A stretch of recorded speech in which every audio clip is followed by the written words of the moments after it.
Assalamualaikum warahmatullahi wabarakatuh. Iki ngaji santai-santai napa muhasabah. Muhasabah itu kalau Kiai Jawa maknani itu ngoreksi diri sendiri. Jadi menghitung diri sendiri.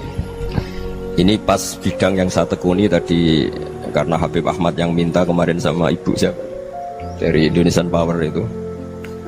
Ibu Lia, saya turutin sekaligus saya sambil belajar terus tentang muhasabah. Dalam konteks Indonesia, muhasabah itu sudah jadi perilaku ya. Karena dulu orang tua saya, guru-guru saya kalau ngandani itu, bayangkan kalau kamu jadi dia. Jadi misalnya kita mentang-mentang atasan, otoriter sama bawahan, bayangkan kalau kamu jadi yang bawahan itu kayak apa? Laukun tamakanah, kalau orang Arab bilang, bayangkan kalau kamu di posisi dia. Makanya guyonannya orang-orang Indonesia itu kan orang ngaramkan judi gitu, bareng dikasih tahu. Tapi yang menang anak jenengan, alhamdulillah. Ternyata ngaramkan itu karena ada anaknya. Kalau anaknya yang menang ya seneng. Meskipun itu guyonan, tapi saya punya padanan itu dalam kitab hikam. Nabi Ibrahim itu Khalilur Rahman, tentu bencinya minta ampun sama yang namanya maksiat. Suatu saat beliau diterbangkan di alam malakut. Itu kalau di hikam saya halaman 15 juga. Saya masih ingat betul. Mungkin kalau Anda beda halaman karena beda cetakan. Setelah diterbangkan di alam malakut, diperlihatkan sama Allah. Ada orang pezina, ada orang syaribul khomri, ada orang mabuk, ada orang macam-macam. Allah tanya sama Nabi Ibrahim, bagaimana pendapat kamu Ibrahim tentang mereka yang maksiat?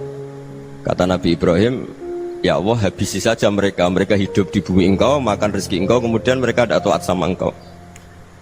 Singkat cerita di fase itu, saya ulang lagi, di fase itu Allah nurutin sampai sekian peristiwa, mungkin 3 atau 4. Sudah setelah sekian tahun Nabi Ibrahim lupa peristiwa itu, kemudian beliau diminta menyembelih anaknya. Ini versi kitab hikam. Memang versinya banyak tentang kenapa Nabi Ibrahim disuruh menyembelih anaknya. Ketika mau menyembelih anaknya, Nabi Ibrahim ragu. Huwa samratu fuadi, anak saya ini buah hati saya, kenapa engkau suruh menyembelih?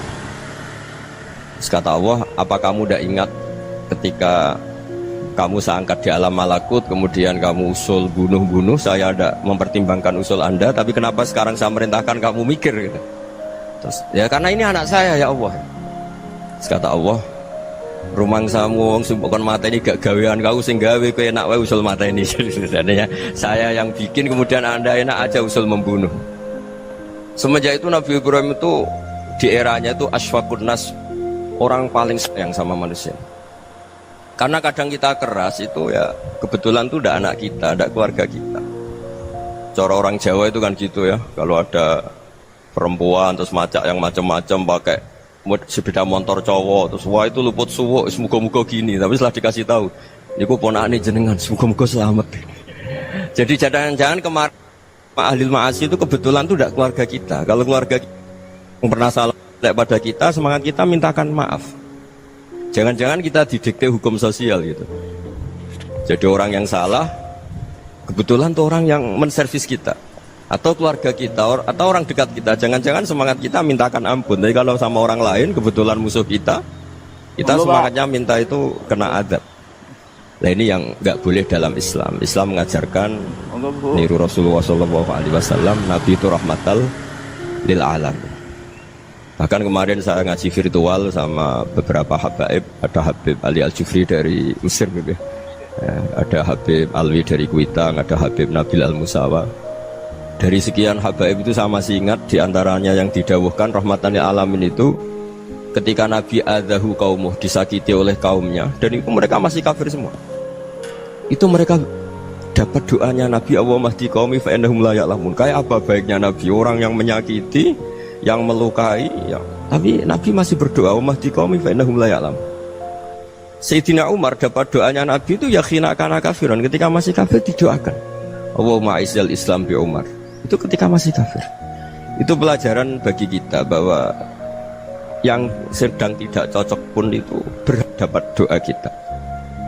Ya doa supaya kondisi kita baik, hari tambah baik. Karena agama ini Saya berkali-kali bilang limangka nayarjuwa wal yaumal akhir. Agama ini diperuntukkan bagi yang selalu punya harapan pada Allah Subhanahu wa taala. Saya cerita muhasabah ini tentang hubungan kita dengan Allah. Di Indonesia itu banyak orang fasik, banyak orang nakal. Ya di mana-mana orang nakal itu ya mayoritas wa aksaruhum fasikun. Tapi berkahnya harapan. Mungkin saya kira nakal sok benda, mungkin saya kira sholat sok ben sholat, mungkin sekarang belum sakho, belum dermawan, suatu saat dermawan. Barokahnya itu kefasikan ini dianggap sementara, sedang fasik, sedang tidak benar. Karena kiai-kiai kita, para guru-guru kita, para habaib utamanya itu mesti bilang semoga husnul khotimah. Nah barokahnya doa itu semoga husnul khotimah itu menjadikan satu pola sosial. Yang sedang fasik ini masih diharapkan jadi lebih baik, jadi lebih sehingga kita tidak ngambil sikap ekstrim yang ingin menghabisi atau ingin mengadili, tidak, karena selalu kita punya harapan. Dan agama ini limangka nerjuwa wal yaumal akhir. Bayangkan dulu kalau yang nakal itu anak kamu, pasti kamu nggak ingin kan langsung dapat azab, dapat apa. Padahal kita semua jadi tokoh ini abul kulli, bapak dari semuanya. Sehingga ketika Rasulullah SAW jalan-jalan kemudian melihat perempuan sedang menyalakan api. Kalau apinya mati ditiup, anaknya dijauhkan. Nanti kalau sudah jauh dari api, anaknya digendong lagi. Terus kata Rasulullah, matur ke semua sahabat, Aro'aitum anna hadih tarihatan waladaha alan nar. Apa kamu berpendapat bahwa perempuan ini akan melemparkan anaknya ke neraka? Tidak ya Rasulullah. Tidak akan seorang ibu melemparkan anaknya ke api. Terus kata Rasulullah, Allahu arhamu min hadih biwaladiha. Allah lebih rahman, lebih rahim dibanding orang tua ini kepada anaknya. Ini yang harus kita kenalkan terus, kita kampanyakan terus, supaya orang hubungannya dengan Allah itu nyaman, asik. Sehingga dengan demikian selalu ada harapan bahwa yang sedang nakal ini suatu saat tobat. Kita tidak boleh menghukumi pasti begini, pasti gini, itu tidak wilayah kita. Itu juga yang dicontohkan Rasulullah SAW. Secara lahir Nabi itu nggak berkenan sama Wahsy, karena Wahsy itu salahnya salah fatal, karena membunuh ahabban nasi ila Rasulillah, yaitu membunuh Sayyid Hamzah. Jadi ketika Wahsy tobat, Nabi itu nerima tobatnya. Dan ketika beliau dengan basariyahnya nggak siap ketemu Wahsy karena harus ingat Sayyid Hamzah, basariyahnya diturutin. Oke, kamu iman, saya turutin, tapi jangan sering ketemu saya. Karena kalau ketemu kamu, saya masih ingat sama paman saya, Sayyid Hamzah. Kita bisa ngelola seperti itu. Kita tidak cocok sama orang, bagaimanapun mereka umat Rasulullah SAW, kita tetap mencintai mereka. Misalnya kalau beda agama, mereka sama-sama orang Indonesia, kita mencintai mereka atas nama warga Indonesia. Tapi kalau misalnya potongannya ora cocok, beda kultur, bawaannya itu mangkel no coro Jawa, ya bisa diilmoni, jangan ketemu. Wong sudah tidak cocok, ingin ketemu nyari solusi. Roh ini tok seneng itu kan ya repot itu. Ya sudah, kalau nggak pati cocok ya jangan sering ketemu. Dan itu kita bisa memanage seperti itu tuh bisa. Saya berkali-kali cerita tentang Imam Syafi'i.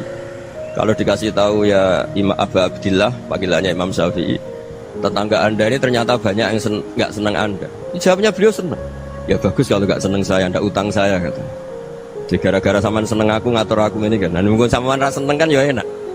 Jadi hidup itu dianggap happy. Kalau seneng ya teman silaturahim, kalau nggak seneng ya nggak bakal utang gitu. Baru kayak rasa seneng itu nggak ganggu. Gitu. Jadi dulu itu orang bisa ngelola seneng tidak seneng itu bisa, karena ada kearifan hubungan dengan Allah Subhanahu wa Ta'ala. Hidupnya selesai karena masyghul bi dzikrillah, mereka sibuk dengan Allah.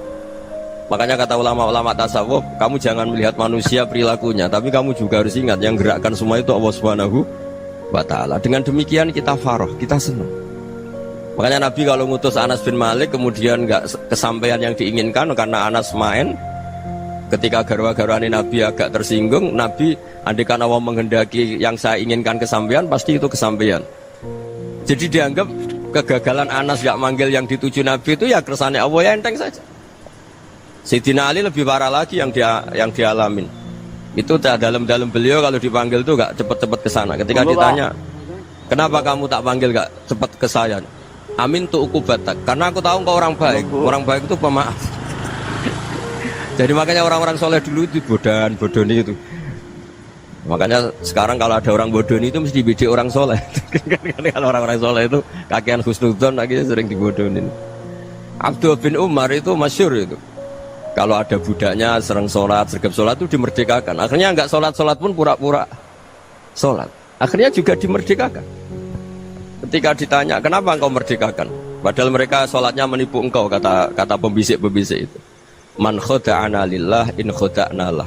Dia nipu atas nama Allah, berarti saat tertipu juga atas nama Allah. Gak masalah dong, semuanya demi Allah Subhanahu wa ta'ala. Jadi ketika kita ketemu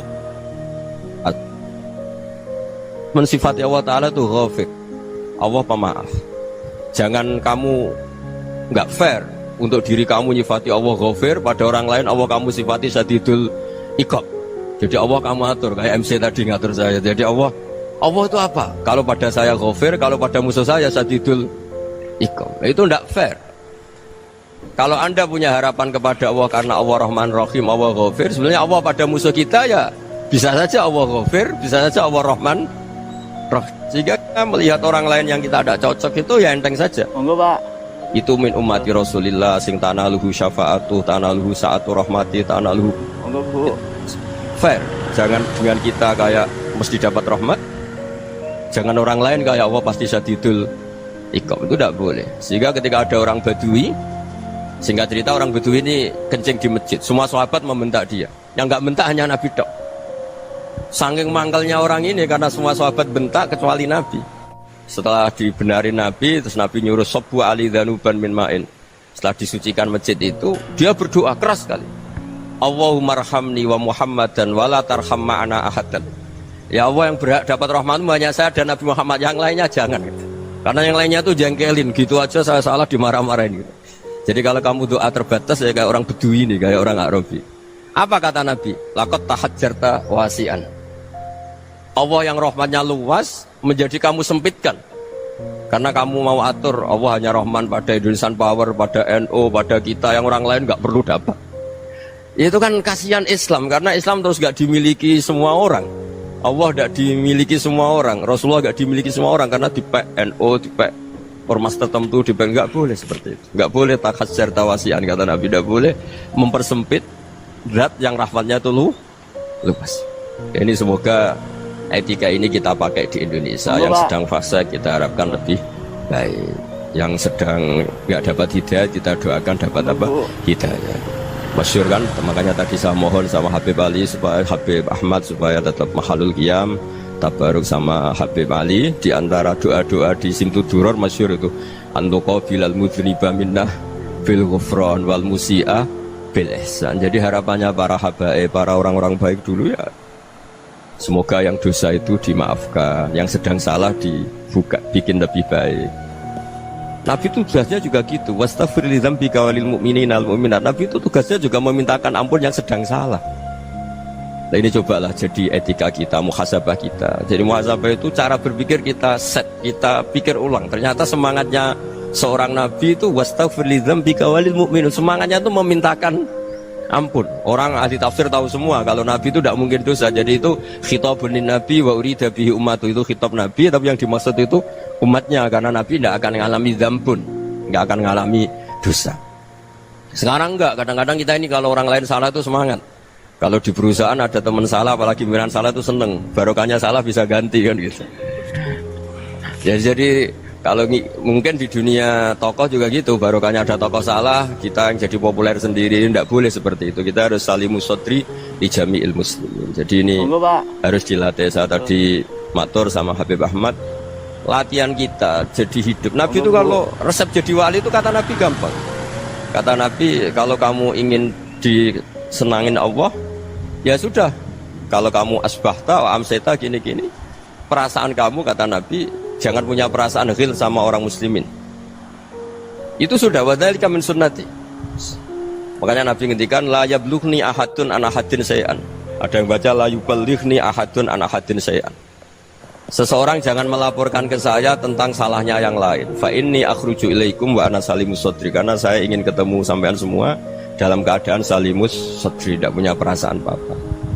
Karena kalau nurutin pembisik, nurutin informasi itu ya repot, karena orang pasti sepihak. Ada kiai yang top datang ke kampung-kampung yang desa-desa, kata yang seneng itu punya akhlak. Wah itu bagus orang besar datang ke kampung-kampung. Kata yang nggak seneng, Oh itu jobnya kayak kecil kok diambil, itu kan ya kasihan itu kan sudut pandang. Makanya saya sering bilang akal kita ini cukup untuk mentasdik Rasulullah SAW. Meskipun perasaan kita kadang orang Jawa itu beda. Saya berkali-kali bilang sama peneliti dari Jogja, kenapa sih Gus para nabi itu kok poligami istrinya banyak? Nabi Dawud katanya itu berapa? Nabi Sulaiman malah jumlahnya agak terbatas itu. Nabi Muhammad itu paling sedikit.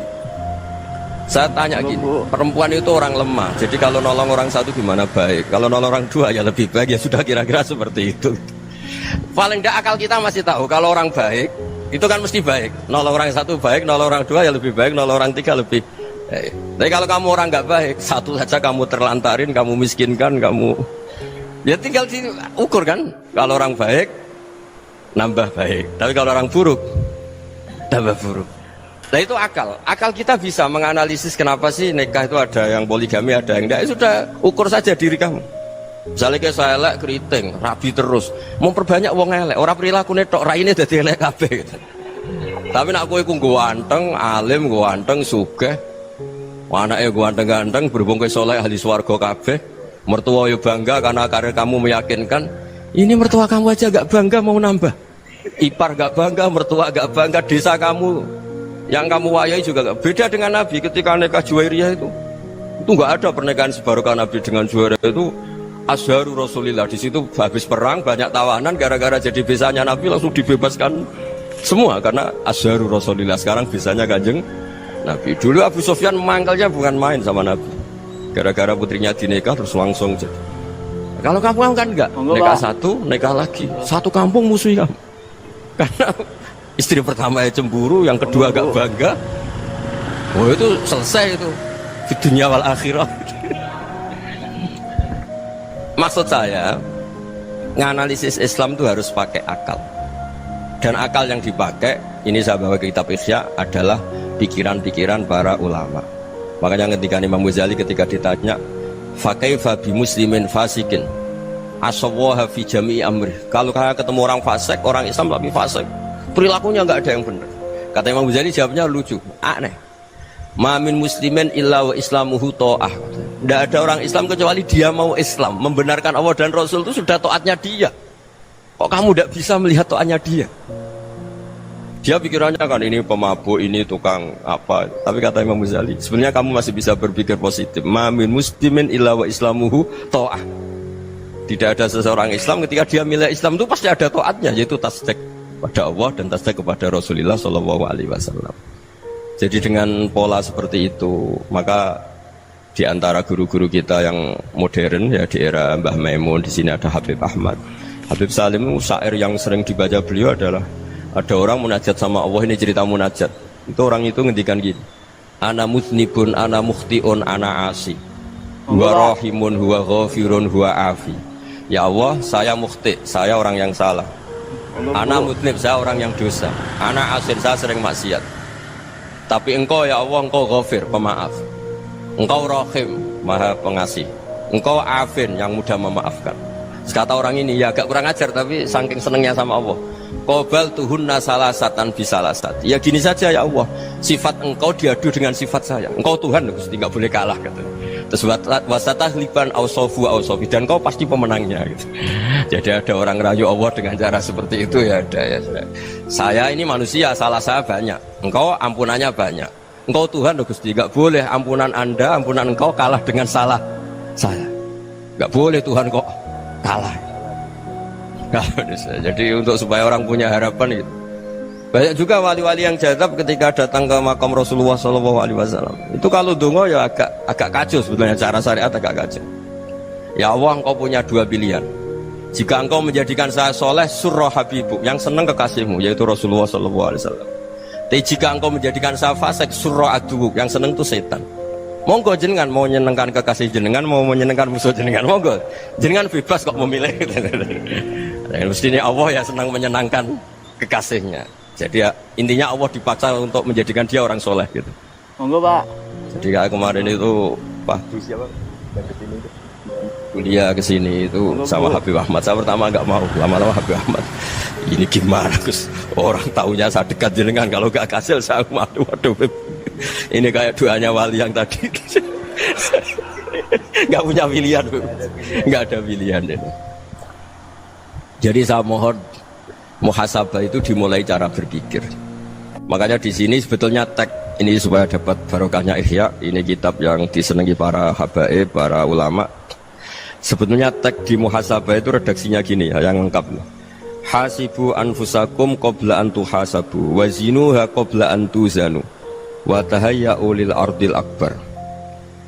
Jadi ada kata wazinu, jadi ukur. Perilaku Anda ini diukur, ditakar. Misalnya kita sebagai suami kan ya punya hal-hal yang kita tidak ideal. Corong Jawa mesti pesek, cara rezeki ya pas-pasan ya. Dan kita juga kalau makanya agak boleh tanya istri begini, apa saat cinta pertama Anda? Pasti Anda kecewa. Orang jadi istri hanya korban terakhir itu. Sudah. Karena orang kalau ngelamar kemana-mana gak jadi, yang jadi istri itu pasti korban terakhir itu. Jarang istri pilihan pertama, jarang. Ayo semua yang nikah. Rata-rata itu pilihan Anda pertama Pak, dari sekian ditolak di mana-mana terus. Ya perempuan terakhir. Kamu juga korban terakhir. Itu wali-wali dulu kalau ngandani kita itu sederhana. Antal ini masyhur diceritakan Habib Zain bin Semit dalam kitab Al-Manhajus Sawi. Antalam tajid min nafsika kullama turid. Fa kaifa turidu min ghairika kullama turid.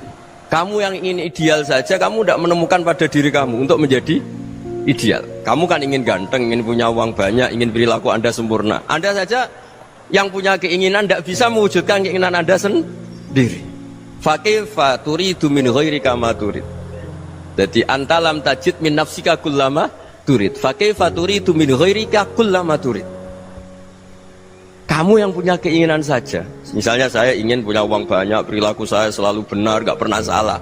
Loh, saya yang ingin saja dengan diri saya gak bisa untuk benar terus. Kok kamu berharap orang lain selalu benar? Jadi antalam tajid ya sama. Kalau kamu menuntut istri kamu itu ramah, neriman, apa kamu neriman sama wajah istri Anda gitu? Engkau ya pola neng dinti jajaki sana jajaki sini, kamu sendiri tidak kona apa.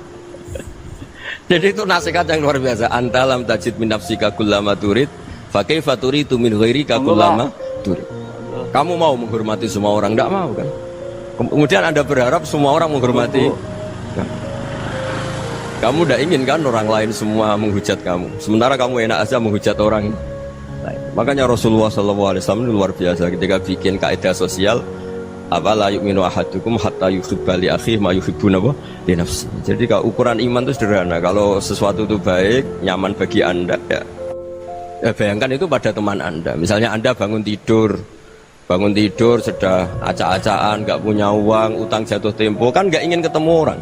Ya kamu jangan bertamu ke jenis ini karena kalau dengan kamu yang alami juga nggak siap ketemu orang. Makanya ada Habib Alim itu dilapuri sama seseorang. Beb, dulu teman saya itu ketika saya kaya itu sering main ke saya. Setelah saya miskin, mereka tidak main ke saya. Kata Habib itu bagus, sunnah Allah begitu itu bagus. Coba kalau kamu dulu kaya, teman kamu main kan kamu gaya. Di rumah ada makanan, bisa hormat tamu. Setelah kamu miskin jadi buruh manol di pasar atau buruh bikin boto, teman kamu datang, malu enggak kamu? Mendingan enggak datang gitu. Akhirnya baru, oh ya alhamdulillah kalau gitu. Loh iya kan dulu teman kita datang, kita ada Alphard, istri cantik, rumah bagus. Lah kita miskin, buruhnya orang pas dibentak-bentak, teman kamu udah datang. Milih datang apa enggak kalau setelah kamu jatuh? Enggak kan? Jadi barokahnya ilmu itu terus. Monggo, Pak. Ya, tapi kadang-kadang orang tuh, wah setelah saya miskin teman-teman enggak kasih ke sini. Ya kalau kamu sudah jatuh, teman-teman kamu situ jadi tontonan. Ya mulai sekarang cara berpikir itu dirubah. Dulu yang namanya kiai itu kalau diundang orang itu ya agak-agak senang. Semenjak saya itu agak rubah. Mengundang kiai, ngatur kiai itu tak haram-haramkan ya ada lumayan lah sekarang itu sudah mulai agak beretika. Dulu itu ngundang tuh tanggalnya ditentukan, jamnya ditentukan. Oh, enggak mikir apa kiai saat itu nganggur, enggak. Punya wadifah, enggak. Dia milih tanggal yang dia nganggur, enggak mikir pas itu kiainya nganggur apa, enggak. Ya saya hanya cerita aja, kamu tersinggung ya monggo, boten nggih monggo itu kan. Jadi saya mohonlah supaya tadi saya juga matur ke Habib Ahmad. Jadi untuk orang merasa ikut sunnah Rasul itu gampang sekali kata Sayyid Muhammad. Dulu Nabi berpakaian ala daerahnya. Kalau mikot ya pakai mikotu baladi. Karena Nabi orang Medina dan beliau berdomisili di Medina ya misalnya mikotnya dari Bir Ali misalnya. Tapi kalau anda orang kawasan Tanim mau umroh ya dari Tanim. Misalnya kawasan Jirona ya dari Jirona. Artinya apa? Kamu ngambil mikot karena Nabi mikot misalnya dari Bir Ali, bukan berarti kamu harus seperti Nabi di Bir Ali, kamu orang Mekah, misalnya kamu orang Tanim, orang ya harus dari mikot itu apa? Baladi. Sama, makanya di fikih-fikih itu kalau teknik anak, Nabi orang Arab, halawiyatnya kurma ya kurma. Kalau orang Jawa sedegan, semua podo-podo. Ya, podo-podo manis. Jadi ini tabaruk sama Sayyid Muhammad, ini ada murid beliau, Habib Ahmad, saya baca. Supaya orang itu merasa ikut Nabi itu gampang sekali. Ini saya baca ya di halaman tadi disaksikan Habib Ahmad 433 di kitab apa begini? Manhajus Salaf fi Fahmin Nusus. Itu kata Sayyid Muhammad wa kanat sunnatu Rasulillah annahu yat'amu ma yajiduhu fi ardi wa yalbasu ma yajidu wa yarkabu ma yajidu mimma abahu wa ta'ala. Faman istamala ma yajiduhu fi ardi fa huwa al-muttabi' lis sunnah. Kama anau hajjal beta min madinati faman hajjal beta min madinati nafsih fahuwa al-muttabi' li sunnah wa illam takun hadhil madinatu tilka. Jadi intinya misalnya Nabi dulu itu ngasih sedekah kepada fakir miskin ya pakai dinar, dirham. Ya kalau orang misalnya sedekah pakai rupiah ya sudah ikut sunnah Nabi. Jangan lo Nabi pakai dinar loh, kamu kok pakai rupiah. Dulu dinarnya Nabi udah ada tulisannya Bank Indonesia, kamu kok ada tulisannya Bank. Ya tidak ada seperti itu. Ya jadi misalnya Nabi sedekah pakai tamar atau pakai al-aqid, ya kita pakai beras, pakai apa, supaya orang tuh bahwa Rasulullah itu milik kafatal linnas, milik semuanya, sehingga merasa ikut sunnah Nabi itu ya semuanya. Makanya dulu Mbah Mun kalau motivasi saya supaya bombong, kalau orang Jawa bilang bombong, wong Jawa mesti ono wong alim. Beliau menyontohkan mas itu Mbah Fadol, Senori, Mbah Ihsan Jambes itu bisa ngarang-ngarang kitab luar biasa, padahal beliau bukan orang Arab. Imam Sibawai itu orang Persia, Imam Ghazali orang Tus itu juga ikut Persia. Kata Imam Mun, wong sing ora Arab lah mesti untuk jatah alim kata beliau. Karena Nabi itu diutus kafatal linnas. Nanti kalau orang yang alim itu Arab tok, berarti tidak ada perwakilan dari Afrika, dari Asia Tenggara, dari mana-mana. Makanya karena Nabi statusnya itu kafatal linnas. Jadi kita harus bangga sebagai Muslim, sebagai orang Indonesia karena misalnya Wali Kutub. Dulu terkenalnya hanya ada di Yaman, di mana. Ternyata pernah ada juga di Indonesia dan seperti Habib Abu Bakar Segaf Gresik.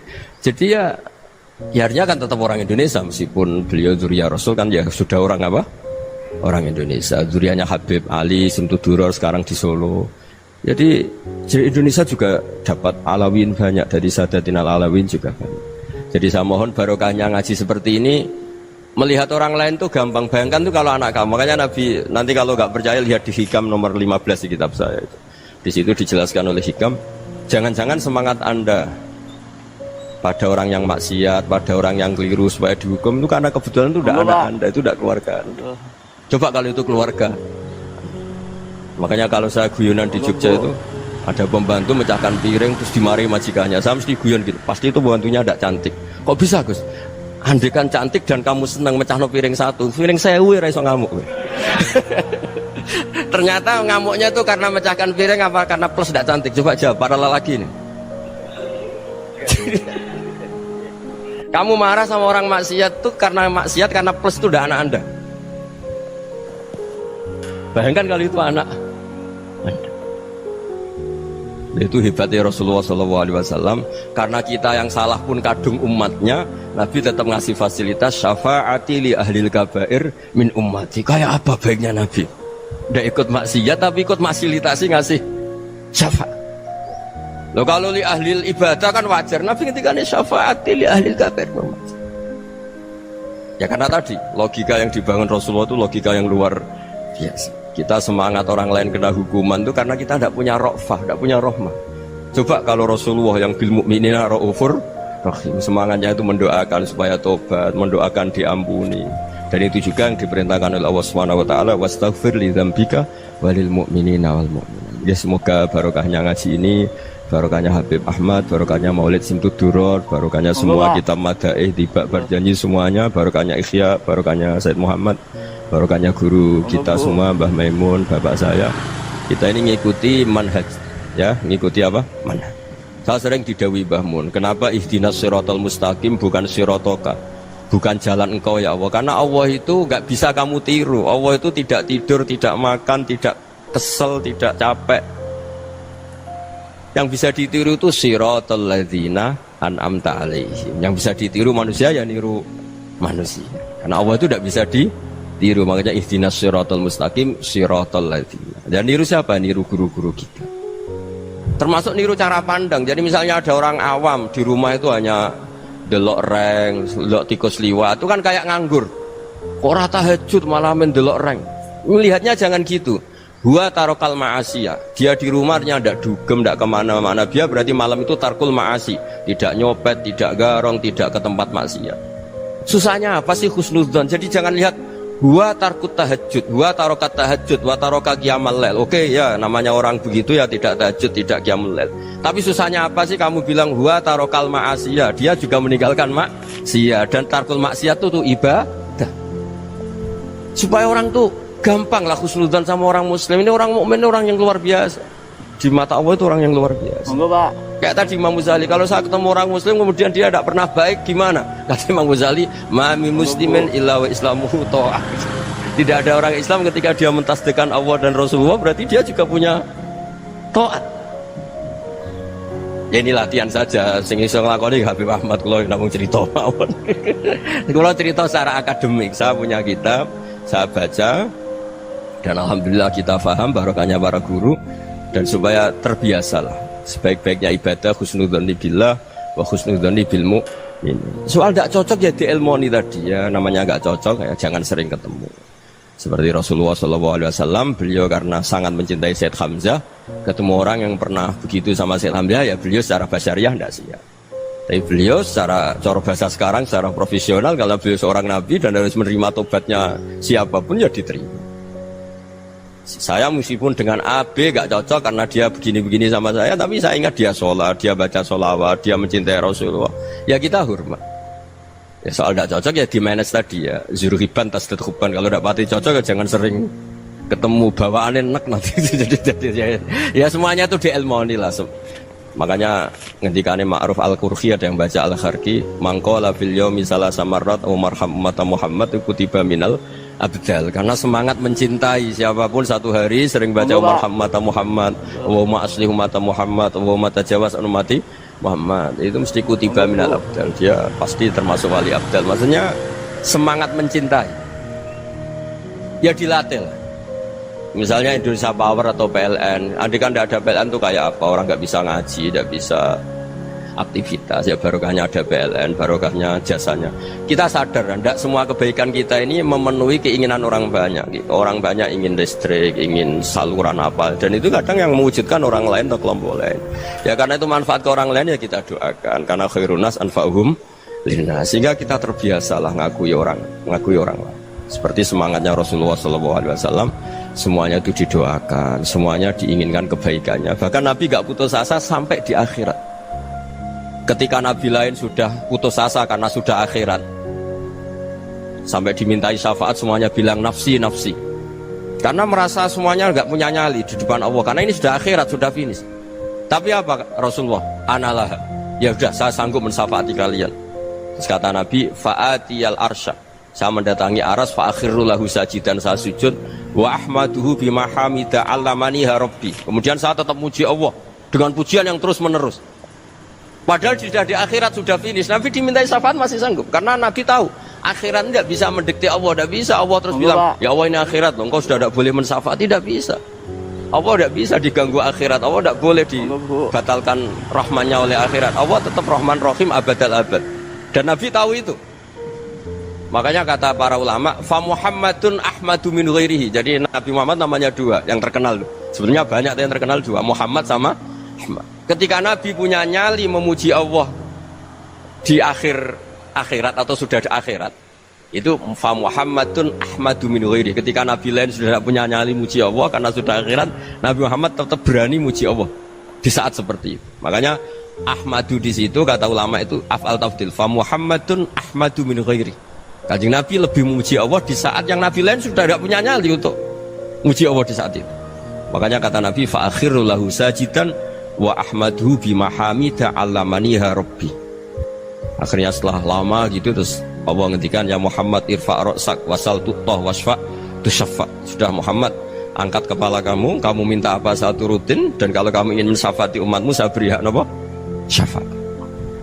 Nah, semoga semangat itu juga menjadikan kita munajat bahwa rahmat Allah tidak terbatas, harapan juga tidak terbatas. Mungkin yang sedang nakal ya kita katakan sedang, jangan terus kamu pastikan wah ini mesti suul khotimah, mesti tidak orang baik. Ndak, agama ini limangkan ayat juwa wal yaumal akhir, selalu bagi yang punya harapan. Ya, mugi-mugi dapat barokah semua.